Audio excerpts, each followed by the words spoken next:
Facts on Blacks and Racks. The Secret of Selling the Negro by M.A.D.M.A.N. Let's get it.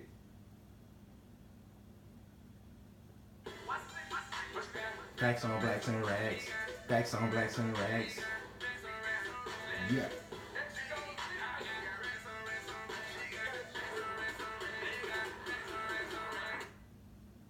Freedom or freedom?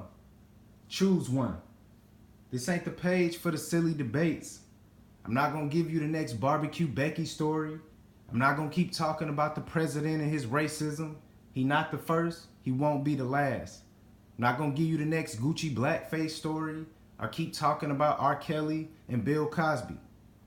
Ain't no Jordan and LeBron debates here. We already know who better anyway. MJ. Nah, but seriously, we got to dig a little deeper, y'all. A lot of these stories are distractions, man. I'm trying to go a little deeper. I'm worried about things that actually affect my life. I'm not worried about what was flooded in the media. If you notice, a lot of this stuff had the same thing. We got to go a little deeper.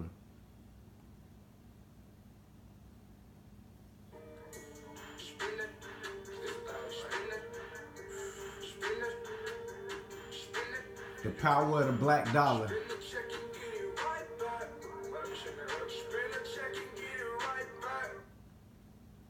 The power of the black dollar. Categories right here. This is showing different categories where the percentage of black spending is greater in proportion than to their population. So we currently make up about 14 to 15% of the population in this country, but we spend well over our proportion on many products. For example, it's kind of expected in ethnic hair care. For example, of the $63 million spent in this country on ethnic hair care products, black people in the black community spend about $54 million of that. But keep in mind, the Europeans created a lot of these products. We done tried them all from Murray's hair grease to pink oils, pink lotions, different stuff. And you know you gotta try about 100 and you might find one that works. You might not. But we also spend a lot of money on things like gum, juices, seafoods, and meats. For example, in the seafood market, of the $4 billion spent, we heading up to spending almost $1 billion on that, almost 20% of it. So again, we have to be more mindful of where, when, and how we spend our money. A little bit more about black spending. It's a good article that broke it down, Black Enterprise. We spend $1.2 trillion every year in the black community. Not million, not billion, trillion with a T. $1.2 trillion. That's about $28,000, $29,000 in spending power per person. So do you want to be wealthy or do you want to live in poverty? If you want to live in poverty, well, spend more than you make and spend that money on depreciating assets like clothes, cars, and jewelry. You want to live in wealth, you want to amass some real wealth, well, spend less money than you make, regardless of income. You might be happy with your current salary or pay rate, but you still need to spend less than you make. And you need to save and invest that money. And when you spend the money, spend it on appreciating assets like stocks, bonds, mutual funds, and real estate. I had a friend in college, his father owned 2 Subways, and I asked him how was he able to do that? Because they weren't wealthy. But he said, when I had an extra $20, $50 sometimes, I chose not to eat out, or I chose not to go out with my boys. He said, I started investing and buying cheap bonds and mutual funds. And eventually I was able to invest in a Subway until I was able to purchase a Subway. And then I bought another Subway, and so on and so forth. You talk to anyone that's wealthy, they'll tell you, how do you make money? You make your money make money for you. Make your money work. Don't just spend it. This is America. Don't get you slipping now. Police be tripping. Okay. Anyway, the rich getting richer. America's 1% hasn't had this much wealth since just before the Great Depression. The Great Depression was almost 100 years ago in the 1930s. So basically, all the money is pooled at the top in this country, and it's bad as it was almost 100 years ago. They know what they're doing. So again, a lot of the money's at the top. There's a small middle class. That's where I would probably put myself in the middle class. Then you got a lot of people living just above or below the poverty line. A lot of people not even making it don't even have their basic needs, then the rest of us are living check to check, just trying to get back to work. The money does not trickle down. Again, the money's at the top. They got the land, own the banks, they got the resources, and again, that money is not spread and distributed evenly. The trash out of here. Playing all sides, cashing all checks. I'm gonna talk about Nike and some of these companies. Shout out to Colin Kaepernick, man. I support the movement. Everything he kneeled for, I stand for. But back to Nike. Despite their quote woke advertising, Nike donates big to the GOP, the Grand Old Party, the Republican Party.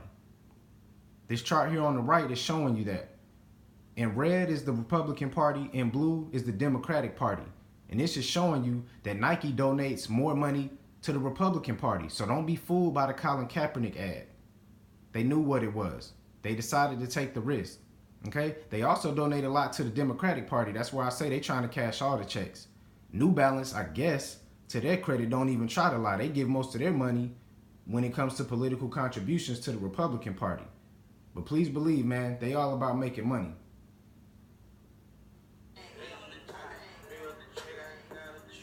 Yeah. Hey.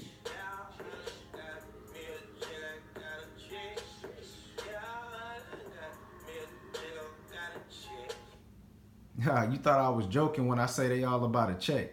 I'm telling you, Nike don't care about racial equality. They don't care about your oppression. They don't care about the prison industrial complex. They about that dollar. This is an article right here in one of the most famous, trusted papers in the whole country, in the whole world actually, showing that Nike nearly dropped Colin Kaepernick before they put that ad out. They had meetings, they debated it, and they knew some people would stop buying the products and supporting them, but they know who buy the $200 shoes. You can look it up. When they dropped that Colin Kaepernick ad, besides the backlash and people burning shoes and all that stuff they showed you, Nike stocks went up. They knew what it was. They're one of the most profitable companies in the whole world. Again, they're about that check. And you might say, man, a lot of y'all probably like, man, it's just shoes, bro. Chill. Okay, you might be right. But this chart says otherwise. This is about racial equality, or what we call the wealth gap. White families are represented by this blue line. Black and Latino families are represented by the red and orange lines. So we'll go to around when Obama was elected, 2008 to 2010 era. So right here, white families around this time were making $161,000. So that's totaling up the median, taking the average of the wealth in a household, taking the average of it, median. So in black families, Latino families, it was $10,000. That's $150,000 difference. That's a house. That's insane. So again, the wealth gap is real, and we have to be more mindful of where, when, and how we spend our money.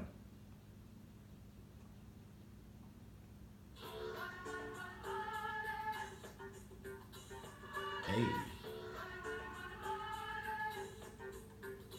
Pay up, pay up, pay up. Pay us what you owe us. This is a real good article I found. I believe it's in Yes Magazine, and it's breaking down, giving a lot of good information about reparations. I just want to highlight a few things. For all my up north brothers and sisters that think that slavery was just a southern thing, do your research. For example, for every dollar that cotton made, about 40 cents ended up in New York City because they supplied insurance, shipping, and financing. So again, 40 cents from every dollar was going to New York. And at the outbreak of the Civil War, the market value of slaves in the U.S. exceeded that of banks, factories, and railroads combined. And that's crazy because banks, factories, and railroads was pretty much the entire economy at that time. So slaves were of tremendous value, man. They know that this country is built off of free labor. It still is. They just call it prison. They never paid us reparations, but President Lincoln, look him up. He wasn't a good-hearted man that freed the slaves. There's a lot of reasons that he signed the Emancipation Proclamation. Do your research. But again, he was not just kind-hearted, and it's not that he was not racist. He paid $300 per freed slave to slave owners. We were never given anything. We were never given 40 acres and a mule or any sort of restitution for what they did to us. There's a good book called The Color of Law by Richard Rothstein, where he discusses in detail the federal government's role in segregating the country, creating the wealth gap that I'm talking about right now. In 1933, so again, we talking the Great Depression, 3 million loans were given to white families so they could avoid having their homes foreclosed. 0 loans were given to black families. And for every dollar of assets that white households have, black households have a dime. You do the math. They owe us, they know it. The secret of selling the Negro. I'm gonna just show a clip here of the actual documentary. That's where I got the title from, The Secret of Selling the Negro. And this documentary came out in 1954. And they knew back then, this is over 60 years ago, they knew. They've been studying the psychology and the psyche. They knew what they were doing. They know what they're currently doing because, again, they've been studying us and they know how to sell to us. Philadelphia, 50%. The impact of this new buying force is so tremendous that actually in 14 major United States markets, a product cannot be number one without Negro support. A product must have the backing of this big new buying power to be a leader in the field. How do you sell to them? So again, without the black dollar, a product can't even be number one. They knew this back in the 50s. What do you think they're doing to us? It's almost 2020. Let's find out. Let's hear the opinion of men who have spent a lifetime studying the buying habits of customers the world over. Here is what sales psychologists have to say about selling to the Negro. The secret of selling to the Negro is expressed in one word. That word is recognition. Now, there's nothing unusual about that. People want to be recognized. They need recognition. That's basic in all of us. But perhaps because he's had so little of it, the Negro needs even more. He needs to feel important and appreciated. This need is a very real and important one. It shows up even in many of the Negro's shopping habits. Anyone who sells or wants to sell to the Negro customer should know about some of these habits. 3 habits in particular play a big part in every sales transaction. To begin with, most Negroes buy by brand. They ask for products by name. They're quick to turn down off brands. So again, they say we shop by brand. We quick to turn down off brands. I remember growing up, I've lived in areas that were majority white, areas that were majority black. And I remember growing up, the way the black kids would clown each other, get on you for certain shoes, dirty shoes. What are those? What kind of shoes are those? What brand is that? Move around the white kids living in bigger homes, 2 and 3 cars in the family. They don't care about that kind of stuff. And I'm just talking about majority. There's obviously exceptions to the rule, but you know, they know that we obsessed with brands, and because, again, of self-esteem issues that we may or may not admit to, they know that we care about brands, and a lot of people buy these things to make themselves feel good. So again, Facts on Blacks and Racks, The Secret of Selling a Negro by M.A.D.M.A.N. Like, subscribe, comment below. Let's engage in some good conversation and grow. I'm out.